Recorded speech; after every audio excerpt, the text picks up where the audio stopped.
नमस्कार श्रोते हो, रेडिओ जयंतच्या आनंदी कट्ट्यावर मी अनुराधा आपण सर्वांचं मनपूर्वक स्वागत करते.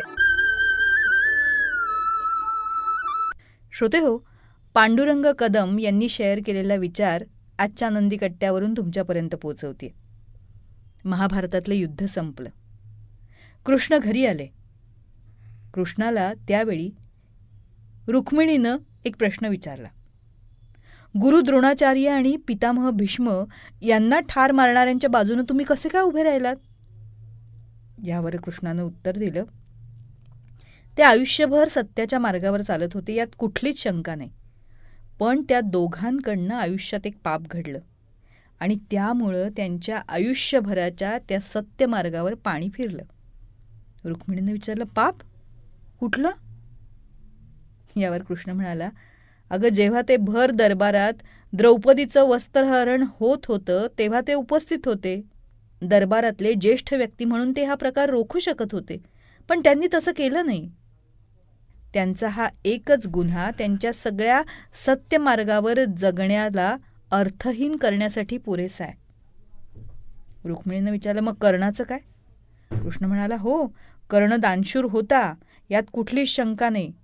त्याच्याकडे कुणी काही मागितलं तर त्याच्या तोंडून कधीही नाही शब्द बाहेर पडला नाही. पण बलाढ्य सैन्यासमोर यशस्वीपणे लढताना अभिमन्यू जेव्हा जखमी झाला आणि रणांगणावर मृत्यूची वाट पाहत पडला तेव्हा त्यानं शेजारी उभ्या असलेल्या कर्णाकडे पाणी मागितलं.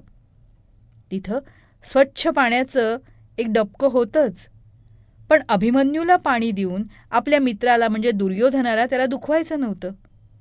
म्हणून कर्णानं मरणपंथाला लागलेल्या वीराला पाणी दिलं नाही. आणि मग बघ, त्याच डबक्यात कर्णाच्या रथाचं चाक अडकून पडलं आणि त्याचा शेवट झाला.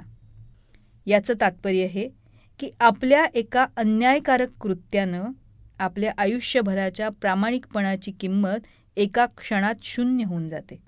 म्हणूनच आपण हे लक्षात ठेवायला हवं, चांगलं कर्म, निस्वार्थी सेवा, स्वच्छ प्रतिमा आणि प्रामाणिकपणा हे गुण आपल्यात असतील तर आपण गेल्यानंतरही या गुणांमुळे आपण इतरांच्या लक्षात राहतो. हा होता आनंदी कट्ट्यावरचा आजचा सुंदर विचार. तुम्हाला तो कसा वाटला याविषयीची तुमची कमेंट बॉक्समध्ये नक्की लिहा.